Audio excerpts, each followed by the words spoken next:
Alors Repère, c'est une association qui regroupe tous les acteurs du développement durable.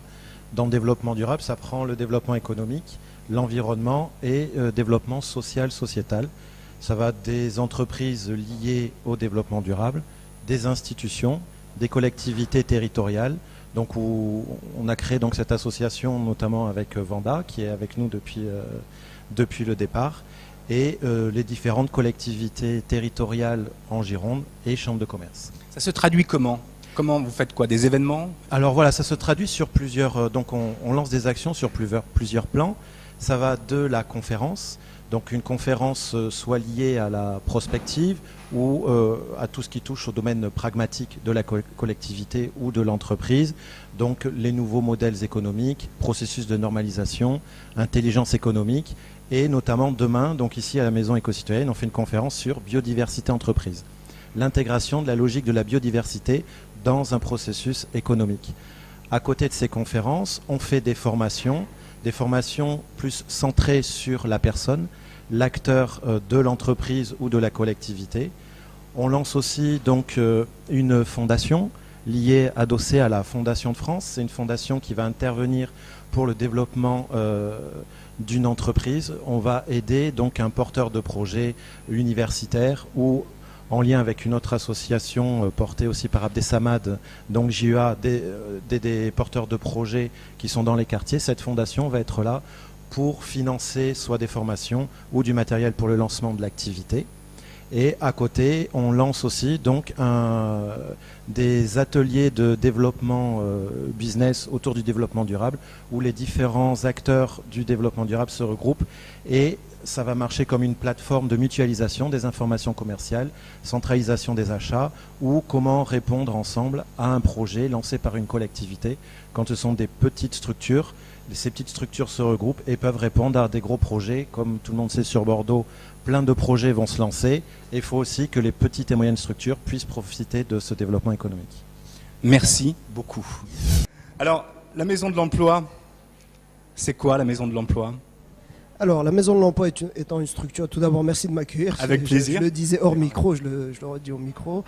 La Maison de l'Emploi étant une structure qui est née donc en 2005, qui a été portée par l'État et la ville de Bordeaux, et qui a pour vocation, si vous voulez, d'animer les questions d'emploi, d'économie au sens large, d'entrepreneuriat, j'y reviendrai certainement après, sur un territoire déterminé, à savoir la ville de Bordeaux.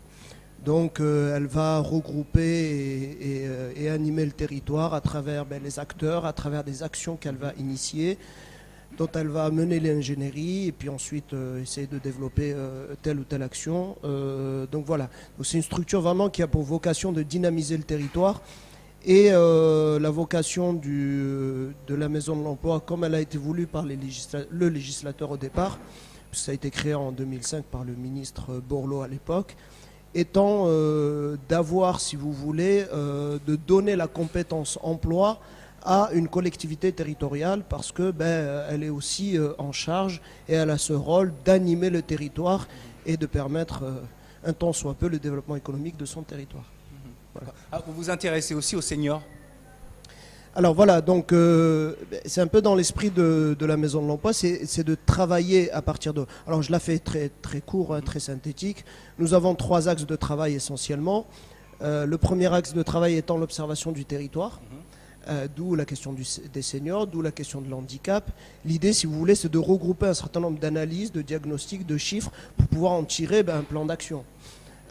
Deuxième axe de travail, c'est l'aide au retour à l'emploi, donc ça c'est le plus classique. Nous organisons pas mal de forums emploi pour permettre à la demande de rencontrer, enfin à l'offre de demande de rencontrer la demande et vice-versa. Et enfin, le troisième axe, c'est la question de la création d'entreprises et de la promotion de l'entrepreneuriat. Et pour la question des seniors, elle rentre à la fois dans le premier axe qui est une observation d'une difficulté, mais là je vous apprends rien, la question des seniors, et plus de 50 ans, la difficulté à s'insérer, à se réinsérer dans le marché de l'emploi. On a 2 problématiques en France, vous le savez certainement, c'est la question des jeunes et c'est la question des seniors. Et donc nous avons, nous, à la Maison de l'Emploi, travaillé sur cette question, mené des groupes de travail pour essayer de faciliter au mieux la rencontre demandeurs entreprise. Vous êtes le lien. On fait le lien, Vous absolument. faites le lien. Ok. Merci, restez avec nous pour l'instant. Alors, je vais revenir vers DigiOne, qui va nous parler justement de recrutement, parce qu'une société évolue, une société fait du chiffre d'affaires, puisque DigiOne maintenant a énormément évolué en un an. Quelles sont les perspectives d'emploi justement au sein de DigiOne ? Alors, les perspectives d'emploi au sein de DigiOne, aujourd'hui DigiOne, on est 5 personnes en interne et puis on est à peu près 9-10 personnes travaillant, je dirais quasiment en totalité pour DigiOne, puisqu'il y a des intervenants extérieurs qui veulent garder leur autonomie, mais qui nous amènent, je dirais, la qualité de leurs prestations, et tout ça fait partie d'un réseau. Aujourd'hui, les projets. Alors, il y a 2 étapes. On est en train de cerner qu'effectivement, dans un premier volet, par rapport au marché sur lesquels nous sommes aujourd'hui et notre potentiel, on pense que l'agence à Bordeaux va se structurer aux alentours d'une dizaine de personnes au total. Donc, je ne vais pas énumérer les fonctions de chacun, mais quand on veut être performant dans un certain domaine, il faut savoir aller identifier les compétences. Et là, j'insiste encore, à Bordeaux, moi, quand je vois certaines entreprises ou institutions qui cherchent à l'échelle nationale des compétences, je peux vous dire qu'à Bordeaux, on en a certaines qu'on n'imagine pas, que l'on ne connaît pas forcément, parce que ce sont souvent des entreprises qui, malgré elles, sont trop discrètes, parce qu'elles sont prises par leur travail et par leur développement, et pas forcément par leur communication. Et comme elles ont beaucoup de travail, ben finalement, elles n'ont pas besoin d'aller en chercher et de faire beaucoup de publicité. Mais on a des entreprises et des personnes à Bordeaux qui sont totalement à la pointe technologiquement, et je dirais même très en avance à l'échelle de ce que malheureusement est le Japon, et j'espère va le rester le Japon, et bien sûr les États-Unis. À Bordeaux, il y a ça. Il y a des compétences assez extraordinaires, et quand on les regroupe, on développe des choses complètement intéressantes, etc. Donc DigiOne également fort de ses ressources, et sur également des développements internes de projets sur lesquels nous sommes en train d'aller essayer de séduire aussi bien les banques que les partenaires que l'on peut trouver partout pour financer ces projets-là. Et ce projet-là, ne serait-ce que sur une durée de 1 an, 2 ans à 3 ans, c'est également 10 personnes supplémentaires qu'il va falloir faire intervenir, crescendo. Et si on continue à y croire de par notre côté innovant et totalement différent, et les marchés qui s'ouvrent, parce qu'aujourd'hui les marchés en matière de communication et de publicité numérique vont très vite. J'avais invité Philippe Métayer de l'Institut Michel Montaigne à venir nous rejoindre, parce qu'il a notamment publié il y a quelques jours un article très intéressant en tant que professeur et directeur universitaire, sur comme quoi demain la communication risquait d'être totalement numérique. Donc nos marchés sont totalement en progression, et je dirais qu'on n'est qu'au début de tout ça. Quel type de profil recruterait DigiOne par exemple ? Alors DigiOne recrute dans un premier temps, je dirais, des collaborateurs en matière de développement informatique pur et dur, puisque nous sommes sur du traitement de données et des développements de plateformes en ligne. Donc ces choses-là sont assez compliquées. C'est du développeur. Il y a de très bonnes formations à Bordeaux, et il y a des gens très pointus dans le domaine. Après, on est bien sûr beaucoup sur l'émergence de tout ce qui est communication aujourd'hui, qu'on appelle au travers du web 2.0, le social network, les réseaux sociaux, cette communication où le web, l'internet a changé. L'internet n'est plus un internet de consultation, mais l'internet est devenu un internet de concertation, d'échange, de préconisation, etc. Donc on travaille sur des réseaux, sur des domaines et sur en matière de communication.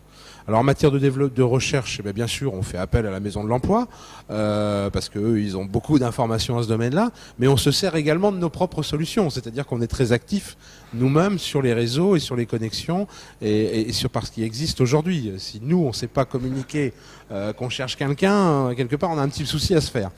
Voilà, donc ça, c'est nos axes de recherche et de recrutement. Bien sûr, on intervient aussi pas mal au niveau des écoles. On essaye de se consacrer.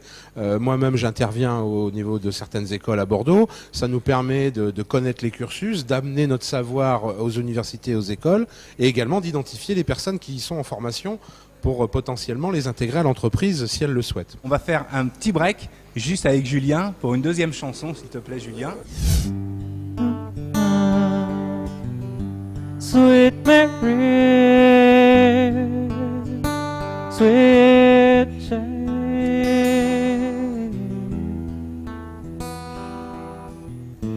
where do you hide? Where can I find you? you.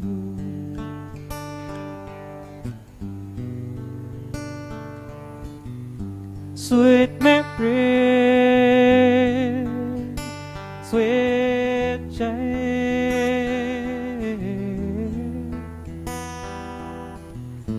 Why did you leave me? Where did I go wrong? But you know, I made mistakes in the past. Now I feel so lonesome. But you know, I discovered at last that you never come back home, come back home, come back home, come back home.